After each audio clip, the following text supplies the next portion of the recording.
After black Friday and उसके बाद से अब आप आज 2020 हो गया है, जो जर्नी है, जो 1980s के अंदर जो इंटेंसिटी होती थी सेट्स के ऊपर और जो आज मेथड ऑफ एक्टिंग है, परफॉर्मेंस है, जो एनवायरनमेंट है, उन दोनों एनवायरनमेंट में आपको कुछ फर्क नजर आता है?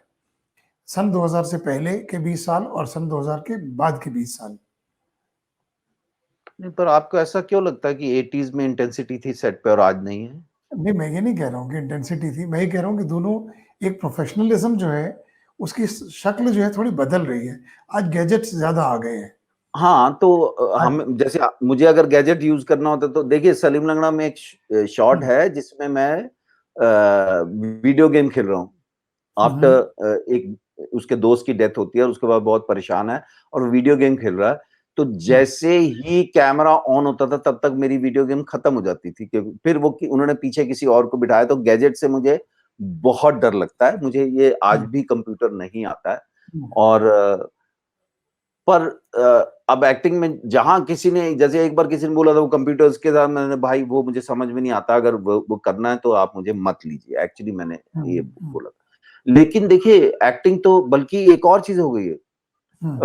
एक टाइम था 70 से बेनेगल साहब ने जब शुरू किया, अंकुर, निशांत, मंडी, इस तरह की फिल्में आई, आक्रोश आई, अर्ध सत्य आई, अर्ध सत्य वाज अ हिट आल्सो, और एक सर्टेन ऑडियंस बने थे, कोई 15-20% ऑडियंस इस सिनेमा के लिए थे।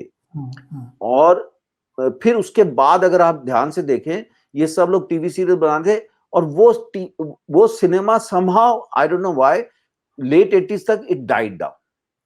इनफैक्ट परिंदा आने के बाद जो है धीरे-धीरे खत्म हो गया। हाँ, पर परिंदा तो कमर्शियल फिल्म थी सर। हाँ, नहीं, वो उसकी दो तीन वजह थी पवन भाई। क्या था कि वो पूरी मूवमेंट जो थी ना आर्ट हाउस सिनेमा, अगर आप ध्यान से देखें, it was created by government of India. कैसे हुआ था, मैं थोड़ा सा आपको ब्रीफ कर दूं। रंगाचार्य कमीशन जो है 1949 में उन्होंने एक रिपोर्ट दी थी कि साहब एक फिल्म स्कूल बनाया जाए, एक फिल्म फंडिंग बॉडी बनाई जाए, एक फिल्म फेस्टिवल करने के लिए जगह बनाई जाए, तो ये पूरा इकोसिस्टम क्रिएट हो सकता है। तो उसी स्कीम के अंदर जो है नेशनल फिल्म आर्काइव 1960 में बना, 1966 में एफटीआई बना। अब तो उस वक्त तो एफआईआई था, फिल्म इंस्टीट्यूट नाम था। 1969 में उसका पहला बैच जब निकला, मणि कौल, कुमार शाहनी जब निकले, तो वो पहली बार फिल्में बनी और उसी टाइम के अंदर जो है वहीं से वो आर्ट हाउस मूवमेंट शुरू हुई।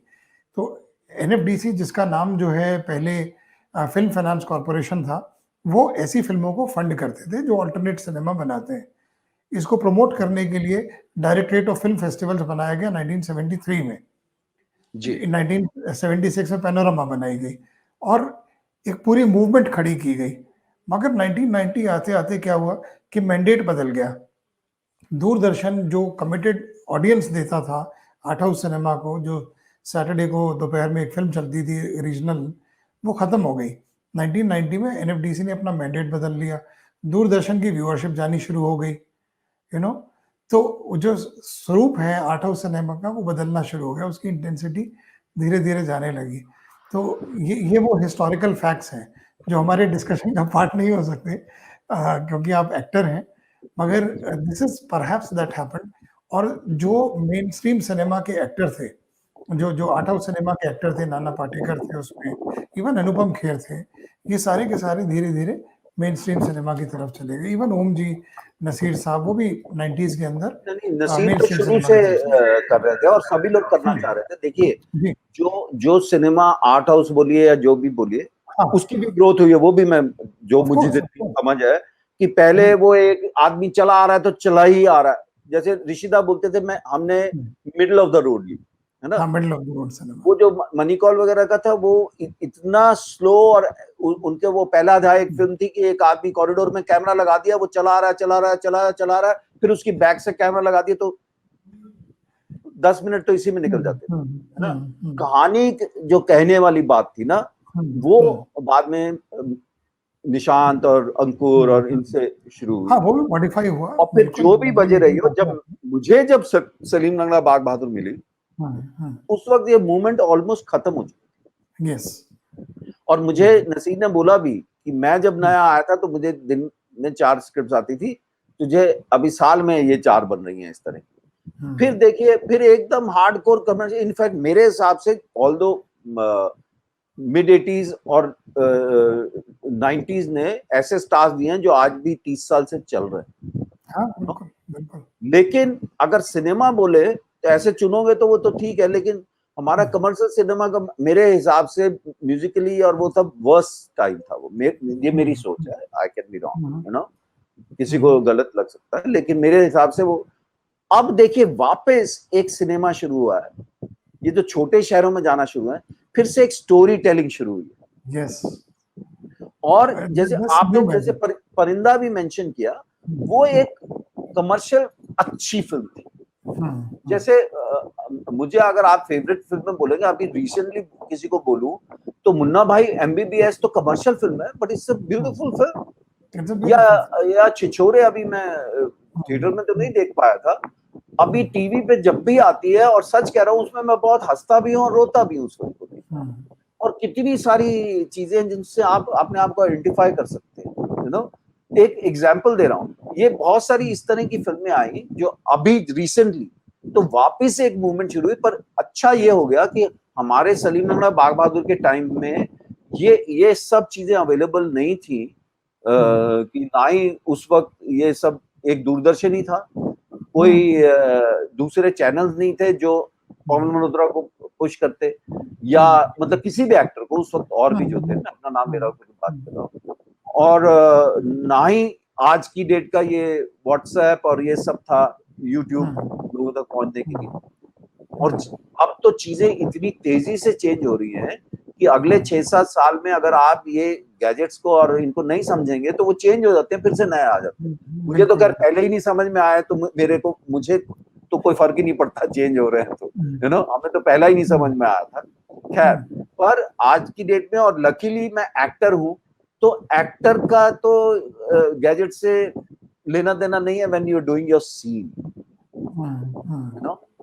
और ऑफ कोर्स गैजेट से इस तरह लेना देना है, डायरेक्टली आप उनको ऑपरेट नहीं करते हैं। जैसे मैं हमेशा कहता हूँ, एक्टिंग में craft is involved, of course craft है, लेकिन वो दिखना नहीं चाहिए।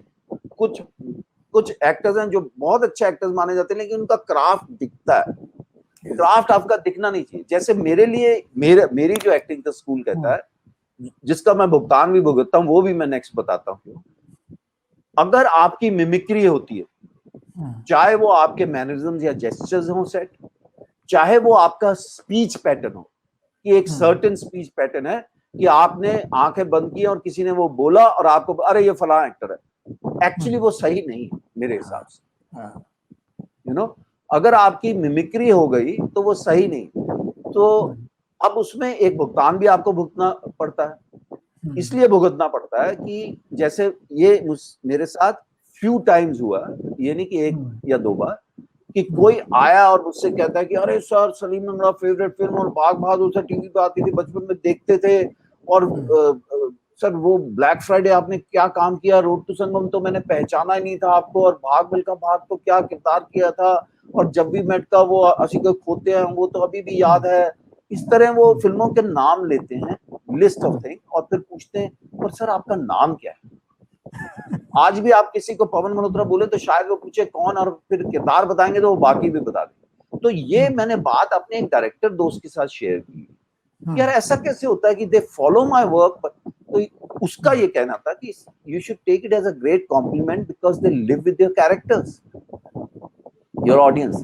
The fact that they know कि इसी ने ये वाला कैरेक्टर किया, एक बार याद आता है तो उनको तेरे सारे किरदार याद आ जाते हैं, लेकिन वो नाम याद नहीं। और उसमें ये भी है कि मैगजीन्स में, आप ग्लॉसी मैगजीन में आपकी फोटो छपती है ना, एक्चुअली जर्नलिस्ट को मालूम नहीं है they can create a star. आप देखिए कई बार without a release people are stars, because उनकी रिलीज से पहले ही उनके बारे में इतना कुछ लिखा जाता है, यू नो, कि वो ऑलरेडी स्टार होते हैं। They make sure that people want to see them, you no.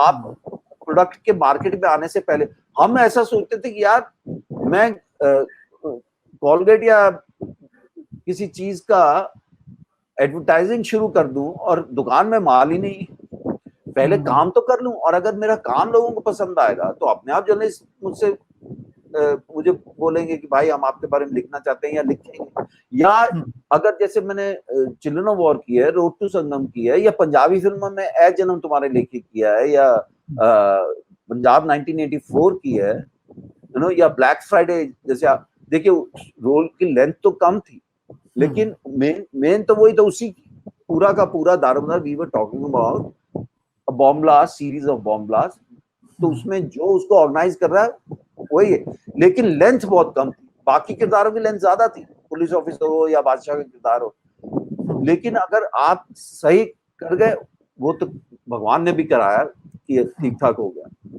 तो वो लोगों को याद रहता है, इसीलिए मैं कहता हूँ अपनी ईमानदारी से अपना काम करो।